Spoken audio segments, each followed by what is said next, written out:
આજે હું દોસ્તી વિશે કહીશ, તે તમે શાંતિથી સાંભળજો. મિત્રતા એટલે વાત વગરની વાતો અને નાત વગરનો નાતો. સાચી મિત્રતામાં યોગ્ય સમજ, સંતુષ્ટિ, મદદ કરવાની ભાવના અને વિશ્વાસ હોવો જોઈએ. સાચા મિત્ર ક્યારે પણ આપણું શોષણ નથી કરતા, પણ જીવનમાં આગળ વધવા અને યોગ્ય કાર્ય કરવામાં પ્રોત્સાહિત કરે છે.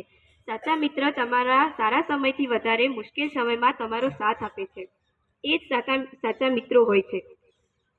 એટલે જ બધાએ સાચા મિત્રો ચૂનવામાં તમારે હંમેશા સાવધાન રહેવું જોઈએ, કારણ કે કોઈથી પણ દગો મળી શકે છે. સાચા અને સારા મિત્રો મળવા ખૂબ જ મુશ્કેલ કાર્ય છે. જેને પણ સાચા અને સારા મિત્રો મળ્યા છે તેમને સમજવું કે ભગવાનની કૃપાથી મળ્યા છે. જે લોકો સાચી દોસ્તી નિભાવે છે એ લોકો કોઈ પણ પ્રકારના લાલચ વગર બીજા મિત્રની વાત ધ્યાનમાં રાખે છે. रेत की जरूरत हर रेगिस्तान को होती है, सितारों की जरूरत हर आसमान को होती है. आप हमें भूल न जाना, क्योंकि सच्चे दोस्त की जरूरत हर इंसान को होती है. दोस्ती तो दिलનો સંબંધ છે સાહેબ. કોઈને ન કહી શકાય એવી વાતો જેને કહી શકાય એ દોસ્તો હોય છે. જેની સાથે હસી શકાય તો ખરા જ, પણ જેની સાથે દુઃખ શેર કરીને રડી શકાય એ મિત્રો.